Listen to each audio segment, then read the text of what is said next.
आज की वीडियो में हम पॉलिटिकल साइंस का सबसे इम्पोर्टेंट चैप्टर्स में से एक प्रस्तावना को पढ़ेंगे। इससे पहले की वीडियो में हमने बात कर ली थी भारतीय संविधान के भाग और भारतीय संविधान की अनुसूचियों पे।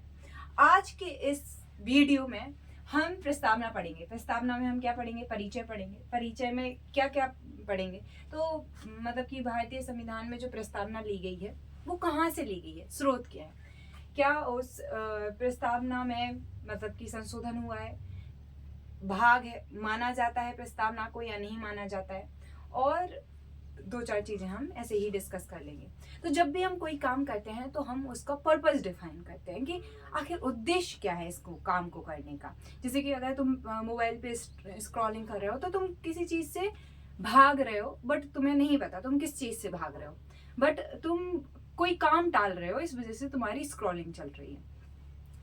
तो अगर तुम्हारा उस टाइम पे पर्पस डिफाइन हो जाए कि ओ तुम्हें तो 3-4 घंटे तुम्हारे ऐसे स्क्रॉलिंग में वेस्ट होने, तो शायद तुम उतना मोबाइल नहीं चलाओगे। क्यों चलाओगे? नहीं चलाओगे।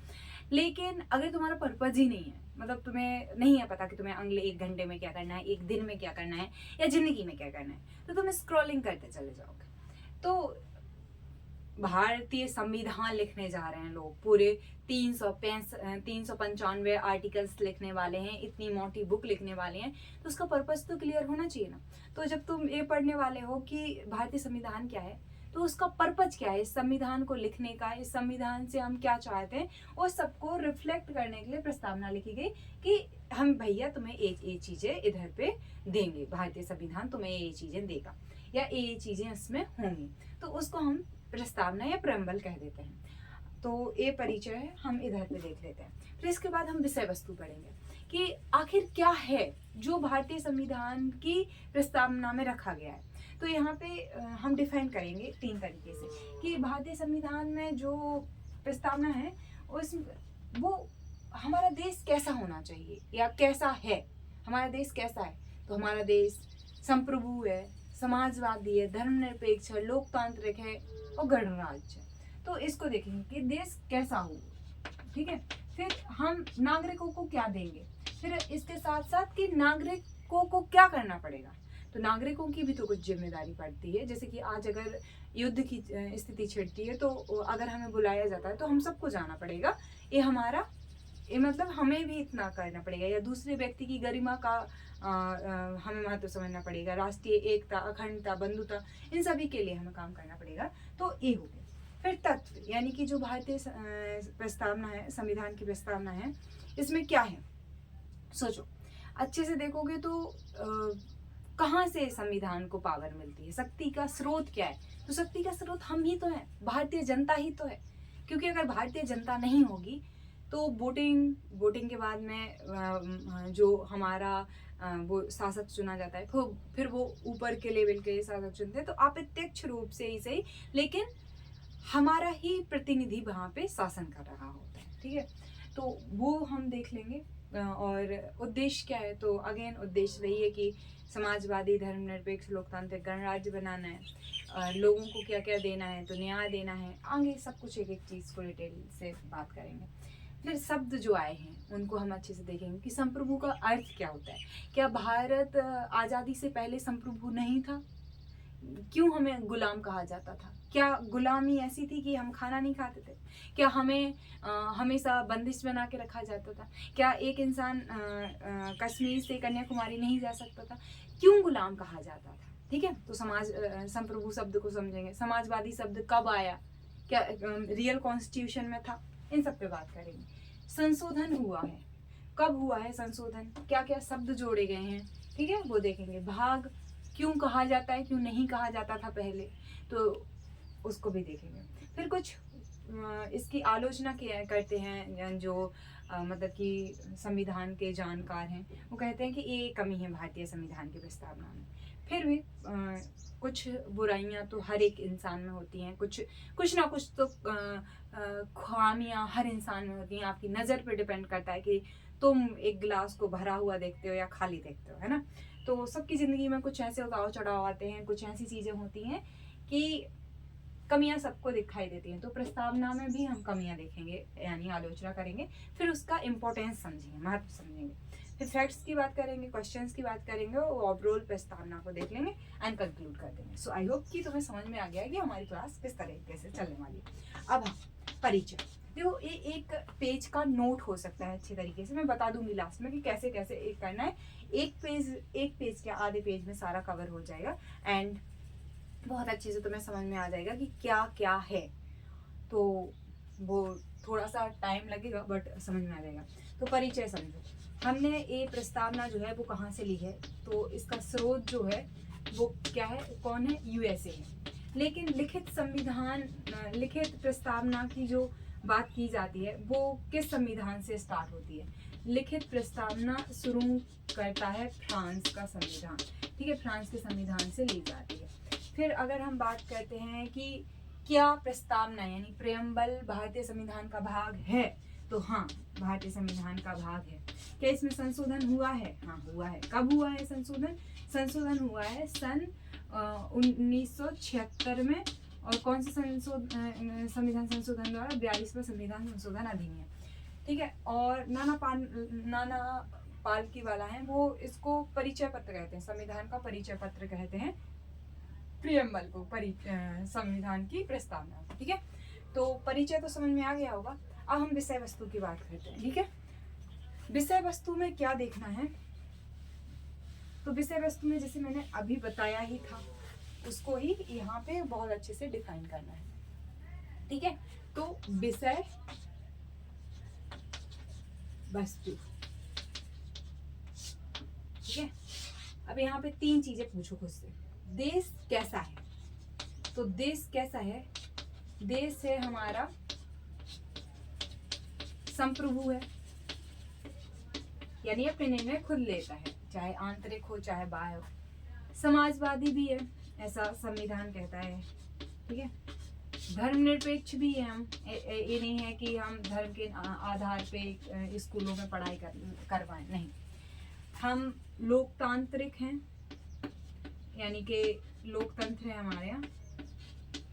और गणराज्य, राजा का बेटा राजा नहीं बनता है, हमारा जो मुख्य शासक होता है वो चुन के बनता है, जैसे राष्ट्रपति। ये ऐसा कुछ लिखा नहीं है रियल प्रियम्बल में, ये वर्ड्स याद नहीं होते हैं एक साथ में कि हम भारत के लोग भारत को संप्रभु, समाजवादी, धर्मनिरपेक्ष, लोकतांत्रिक गणराज्य बनाने के लिए और इसके समस्त नागरिकों को विचार, अभिव्यक्ति, मतलब कि सामाजिक, आर्थिक, राजनीतिक, न्याय और विचार, अभिव्यक्ति, विश्वास, धर्म, उपासना की स्वतंत्रता देने के लिए एवं आय और अवसरों की आय एवं प्रतिष्ठा की, ऐसे कहने में बहुत ज़्यादा क्या हो जाता है, समझ नहीं आता है।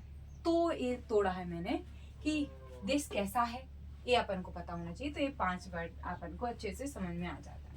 फिर नागरिकों को हम क्या देंगे, तो नागरिकों को हम क्या देंगे, नागरिकों को हम देंगे न्याय।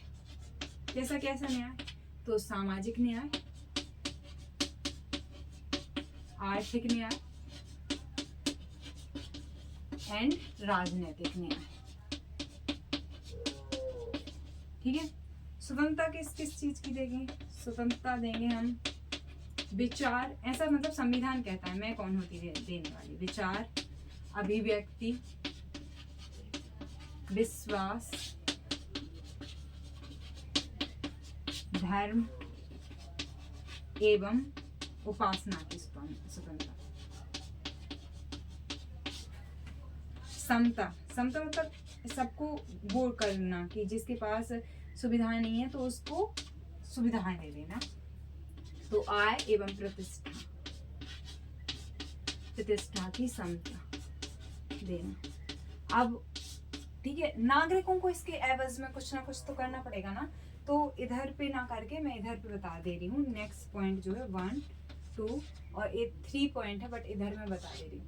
तो जो नागरिक होंगे ना, उन्हें क्या करना पड़ेगा, एक तो कि जो दूसरा आदमी है, व्यक्ति है, उसकी गरिमा का ध्यान रखो। तुम अपना काम तो करना है, तुम्हें स्वतंत्रता है, लेकिन दूसरे व्यक्ति की गरिमा का भी तुम्हें ध्यान रखना है।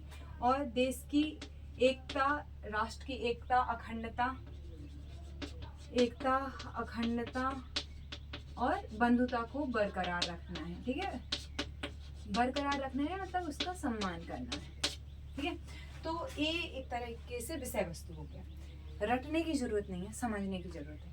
2-4 बार ये वर्ड्स सामने आएंगे तो अपने आप क्लियरिटी आती जाएगी। अभी जब शब्द समझेंगे तो इन हर एक शब्द पे अच्छे से चर्चा करेंगे। सो रुको, थोड़ा समझो और थोड़ा सा टाइम दो अपने आप को, प्रोसेस करने दो ब्रेन को चीज। हाँ, तो अब अगली चीज क्या हो जाती है, तत्व। अब तत्व में कुछ नहीं है। वो पूछे कि संविधान को पावर कौन देता है, संविधान की शक्ति का स्रोत कौन है। तो शक्ति का जो स्रोत है वो भारत की जनता ही तो है, भारत की जनता।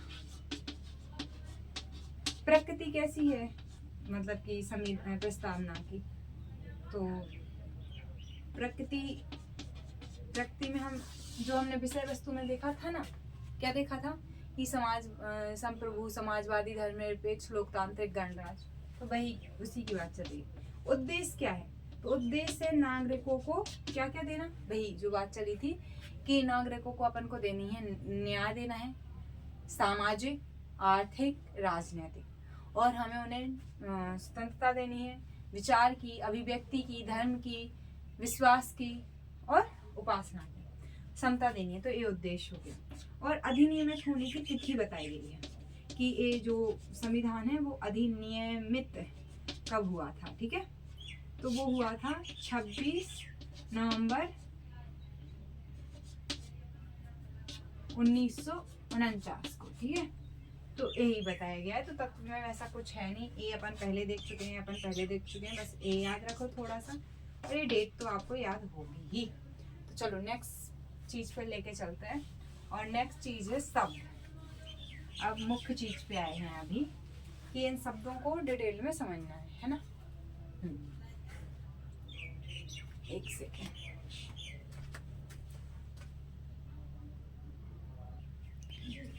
शॉक खत्म हो रही थी तो इस वजह से।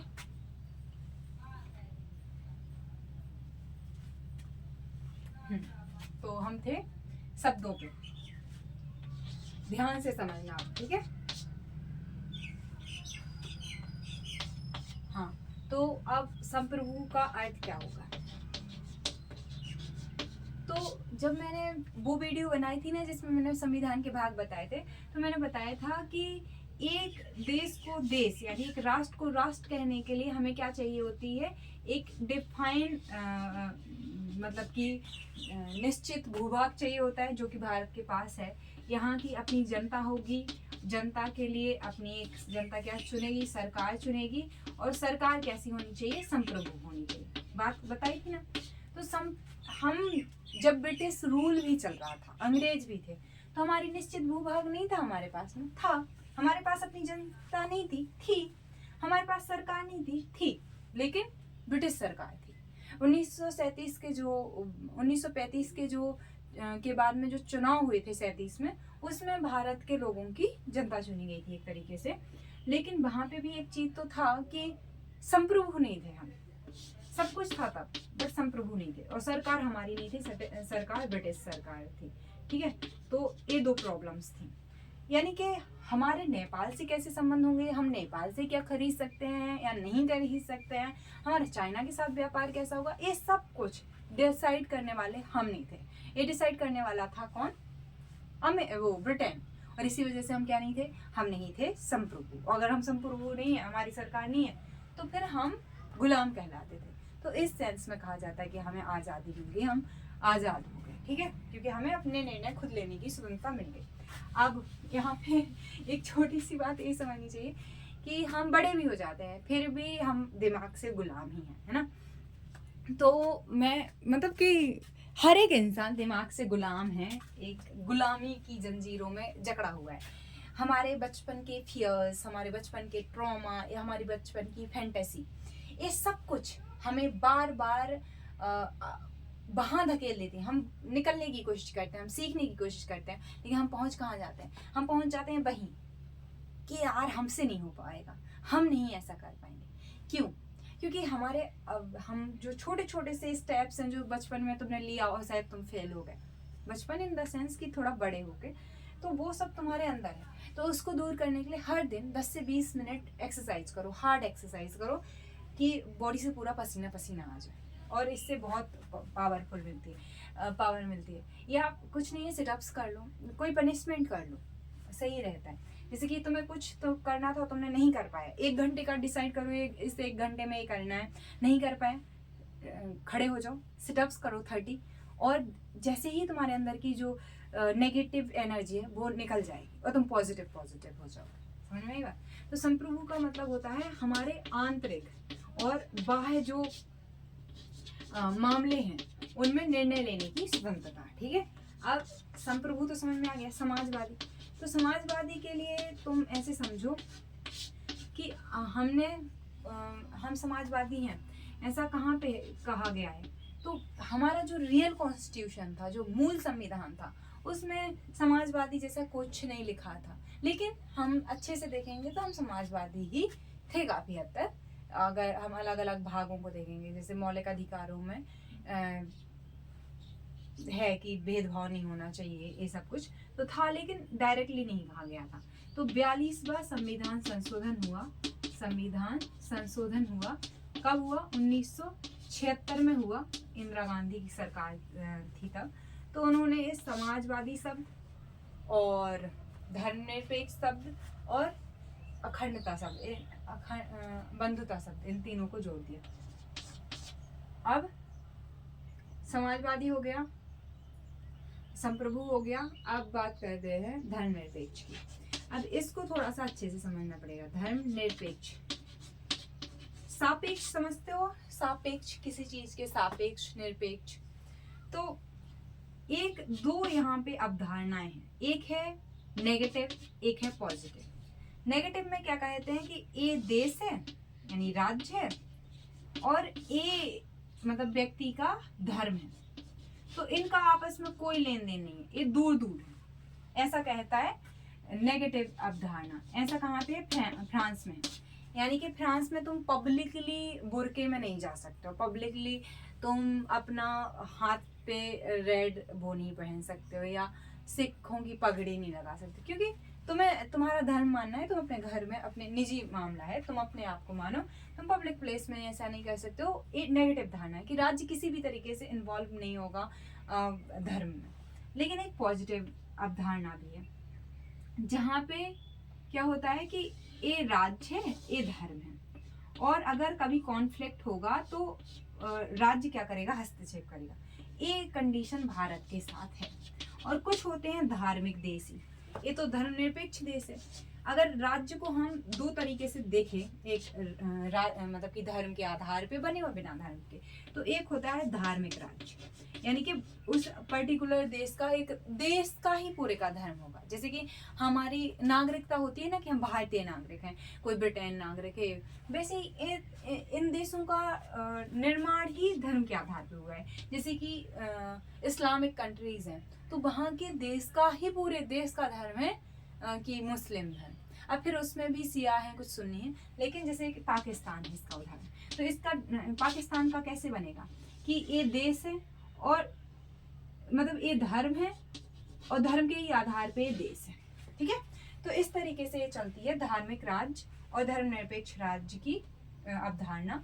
फिर धर्मनिरपेक्ष राज्य भी एक नेगेटिव अवधारणा है, मतलब नकारात्मक अवधारणा है, एक सकारात्मक अवधारणा है। हम सकारात्मक अवधारणा को मानते हैं। जैसे कि हम कहते हैं कि हाँ, तुम्हें अपने अनुसार धर्म को मानने की सुनता है, आर्टिकल 25। आर्टिकल 26, हाँ, तुम्हें अपने अकॉर्डिंग समूह बना के और धर्म का प्रबंधन करने की सुरक्षा है।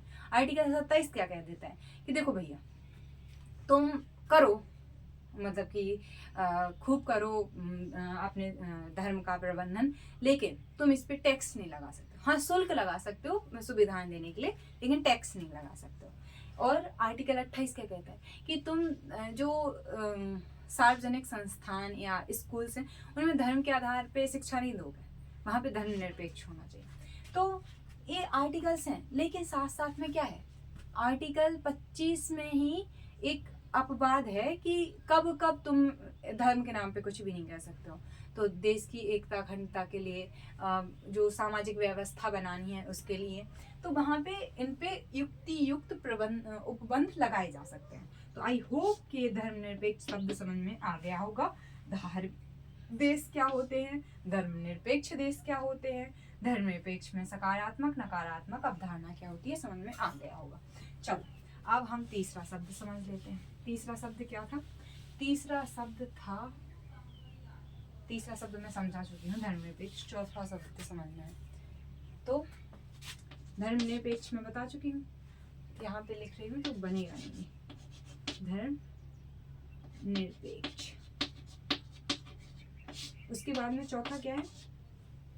उसके बाद में है लोकतांत्रिक। तो एक होता है लोकतंत्र और एक होता है राजतंत्र।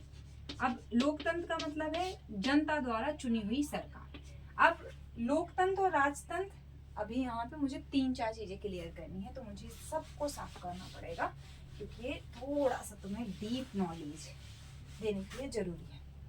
तो देखो समझो, बहुत पूरा फोकस इधर लेके आओ, कम ऑन इधर लेके आ रहा है, ठीक है।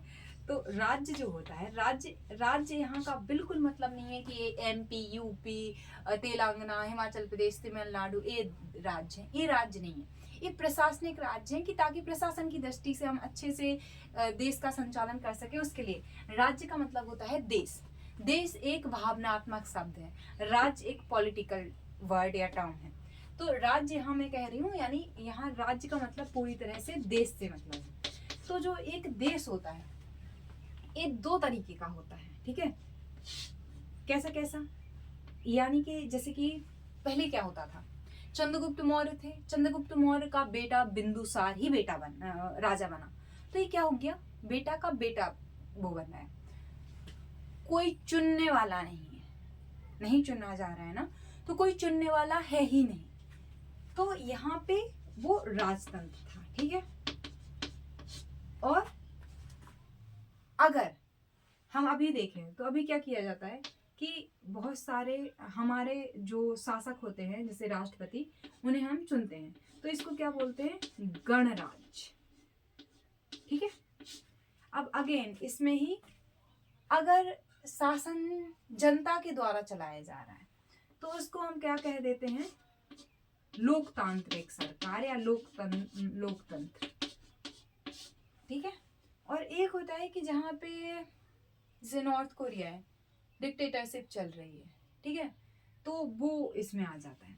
अब यहाँ पे इन दोनों वर्ड्स में क्या अंतर है, ये दिमाग में क्वेश्चन आता होगा। तो व्यक्ति कौन है, व्यक्ति के आधार पर कि शासक कौन है। शासक अगर चुना हुआ है तो हम क्या बोल देते हैं? गणराज्य बोल देते हैं। अगर शासक चुना हुआ नहीं है, राजा का बेटा राजा है, तो वो राजतंत्र हो जाता है। और लोकतंत्र किसे कहते हैं कि शासन जो चलाया जा रहा है वो कैसा है। अगर शासन जनता के द्वारा चलाया जाता है, क्योंकि हम ही तो चुनते हैं अपने ऊपर के लोगों को, तो वो क्या हो गया, और जनता के द्वारा ही शासन किया जाए तो उसको लोकतंत्र कहते हैं। ये 2 टर्म समझ में आ गए हैं। अब आ जाते हैं हम कि हम लोकतांत्रिक समझ रहे थे। अब लोकतांत्रिक वर्ड को, क्योंकि अभी मैंने समझा है गणतंत्र और लोकतंत्र में क्या अंतर होता है, कि गणतंत्र एक कि प्रमुख शासक जो है, शासक प्रमुख कैसा है, चुना हुआ है या बिना चुना हुआ, और लोकतंत्र यानी सरकार जो है वो चुनी हुई है या ऐसे ही है, मतलब डिक्टेटरशिप वाली। अब हम बात कर रहे थे लोकतंत्र की। तो लोकतंत्र में क्या होता है, लोगों द्वारा चुनना है ना सरकार को, और लोगों द्वारा शासन होना है। तो एक तो होता है कि ये मोहल्ला है, इसमें एक गांव है, इस गांव में ऐसे ही हाइपर सोच के साथ 5 लोग हैं, तो पूछा जाएगा कि कौन किसको वोट देगा, तो इनको चुन लेंगे, तो वो राजा, वो मतलब शासक बन जाएगा। और कोई भी डिसीजन लेना है कि, तो ये तो हो गया गणतंत्र वाली चीज, ठीक है, कि इन्होंने चुन के बना लिया, तो ये गणतंत्र हो गया। लेकिन समझो कि इन्होंने कहा कि हमें अपने राज्य में कुआं खुदवाना है, अपने गांव में कुआं खुदवाना है, तो कितने लोग हाँ बोल रहे हैं, कितने लोग मना कर रहे हैं। तो इस आधार पे हम क्या कह देंगे कि अब एक चीज है, इसका डिसीजन किसने लिया, इसने लिया, मतलब जनता ने लिया, तो ये प्रत्यक्ष रूप से ले रहे हैं। लेकिन जैसे भारत है या दुनिया के जितने भी देश हैं, 5 लोग तो हैं नहीं, इतने सारे लोग हैं, तो प्रत्यक्ष तो हो ही पाएगा। तो 2 तरीके से होता है लोकतंत्र, प्रत्यक्ष और अप्रत्यक्ष। अप्रत्यक्ष में अगर हम देखें तो यहाँ पे कहा जाता है रिकॉल कर लिया, प्लेसाइड कर लिया, जनमत संग्रह और ये सब चीजें, ठीक है, रिकॉल कर लेना ये सब कुछ, लेकिन वो उतनी ज्यादा इम्पोर्टेंट नहीं है क्योंकि प्रत्यक्ष वाला हमारे यहाँ नहीं। अप्रत्यक्ष, अब अप्रत्यक्ष में 2 तरीके का हो सकता है। एक होता है जिसमें प्रधानमंत्री प्रमुख होता है, यानी क्या कह सकते हैं, राष्ट्रपति का शासन होता है। एक होता है संसदीय व्यवस्था। अप्रत्यक्ष लोकतंत्र की बात करें, संसदीय। अब इनके उदाहरण समझो। प्रत्यक्ष लोकतंत्र का उदाहरण शायद स्विट्जरलैंड है, और अप्रत्यक्ष का भारत हो गया, पाकिस्तान भी हो गया, यूएसए भी हो गया, ब्रिटेन भी हो गया। फिर राष्ट्रपति शासन का उदाहरण कौन है, तो यूएसए है, राष्ट्रपति ही सब कुछ होता है। फिर संसदीय व्यवस्था का उदाहरण कौन हो गया, तो इंडिया हो गया, ठीक है। अब ये चीज समझ में आ गई होगी थोड़ी बहुत। तो अब राष्ट्रपति शासन और संसदीय शासन व्यवस्था समझ में आ गई है ना। अब एक और चीज आएगी कि संघ और एकात्मक सरकार क्या होती है। तो क्योंकि लोकतंत्र में समझा रही हूँ तो यहीं पे मैं वो टर्म भी क्लियर करना चाहूंगी। तो एक उदाहरण से समझते हैं। ब्रिटेन है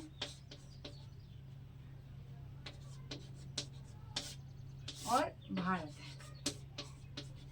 ब्रिटेन मतलब ऐसा समझो कि एक बाप की एक औलाद।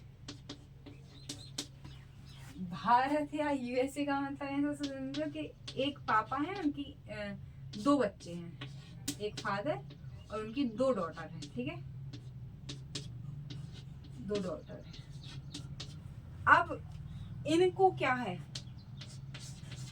कोई लिखित में वसीयत करनी होगी या लिखित में देना होगा। हाँ दे सकते हैं, हाँ नहीं ना देना हो तो नहीं दे सकते हैं। तो जो ब्रिटेन है वहां का संविधान लिखित है या अलिखित, तो अलिखित है, लेकिन फ्रांस का संविधान लिखित है। तो जो एकात्मक सरकार है वो कैसी होगी सरकार, एकात्मक सरकार ऐसी सरकार होगी जहां पे संविधान होना चाहिए, हो भी सकता है नहीं भी हो सकता है, और वो संविधान लिखित भी हो सकता है और अलिखित भी हो सकता है। लेकिन जिनके 2 बच्चे हैं तो ये कहेगा कि मतलब इतनी प्रॉपर्टी है, समझ लेते हैं, या कोई भी चीज है, तो ये कहेगा कि नहीं इतनी मेरी है इतनी तुम्हारी है, तो इसका नुकसान हो गया। या ये कहेगा कि मेरी इतनी है और ये तुम्हारी है, तो नुकसान हो गया। तो जो मतलब कि संघीय सरकार होती है, संघीय सरकार में बहुत जरूरी होता है, क्या जरूरी होता है, संघीय सरकार में बहुत ज्यादा जरूरी होता है कि जो संविधान होगा वो लिखित होगा। संशोधन किया जा सकता है या नहीं किया भी जा सकता है इसमें, और नहीं भी किया जा सकता है, यानी लचीला होगा संविधान, ठीक है, ये शब्द सही है, ये लचीला होगा संविधान।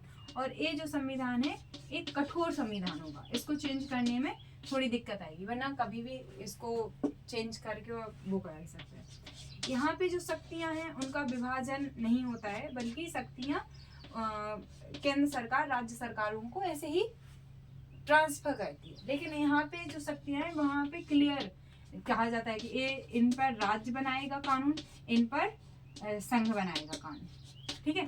तो हम इसको और डेप्थ में देखेंगे, लेकिन अभी मैं लोकतंत्र समझा रही थी, तो ये सरकारें क्या होती हैं ये समझाना थोड़ा सा जरूरी था। अब आ जाते हैं किस बात पे, संशोधन पे।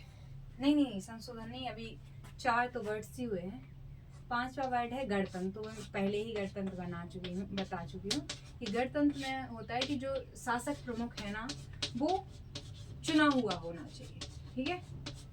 तो ये हो गया।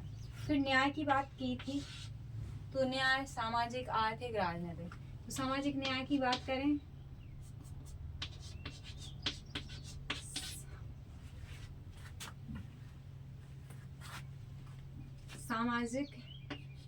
सामाजिक न्याय हमें कहाँ देखने को मिल जाता है? सामाजिक न्याय मिल जाता है आर्टिकल 15 कि धर्म, जाति, लिंग, जन्म स्थान, मूल वंश के आधार पर विभेद का निषेध। फिर जो राजनीतिक लोकतंत्र है, आर्थिक लोकतंत्र है, हमें कहाँ पे देखने को मिल जाता है? तो हम जाएंगे आर्टिकल 39 और अलग अलग जगह पे, तो वहाँ पे देखने को मिल जाता है। फिर जो राजनीतिक न्याय है, तो कोई भी चुनाव में खड़ा हो सकता है, किसी भी तरह पे इसे ये नहीं कहा जाएगा कि नहीं तुम वोट नहीं दे सकते। सोचो ना कि दूसरे कई देश है, अमेरिका हो गया और भी बड़े बड़े देश हैं, उनमें औरतों को वोट देने के लिए एक लंबा टाइम गुजारना पड़ा था, लेकिन हमारे यहाँ वोटिंग पावर एक साथ सबको दे दी गई।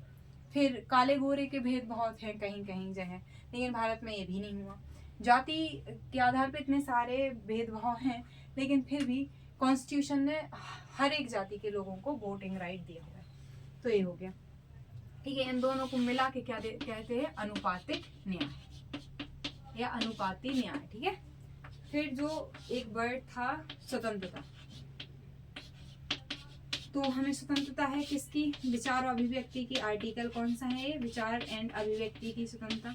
तो आर्टिकल यहाँ पे हमें याद रखें कि 19 में कहा गया है। फिर विश्वास की स्वतंत्रता, धर्म की उपासना की, तो ये आर्टिकल 25 से लेके हम 28 तक देखेंगे, तो ये सब कुछ हमें देखने को मिल जाएगा। फिर हम कहेंगे अवसर और प्रतिष्ठा की समता, तो अवसर एंड प्रतिष्ठा की समता, तो ये आर्टिकल 16 में देखने को मिल जाएगा। आई होप कि समझ में आया होगा थोड़ा बहुत। तो ठीक है, ये शब्द मैंने समझा दिए हैं। अभी कुछ रह गया? हाँ, एक रह गया अखंडता। तो अखंडता समझते हुए कि देश एक रहे, बंधुता मतलब भाईचारा बरकरार रहे, और देश की एकता, ठीक है।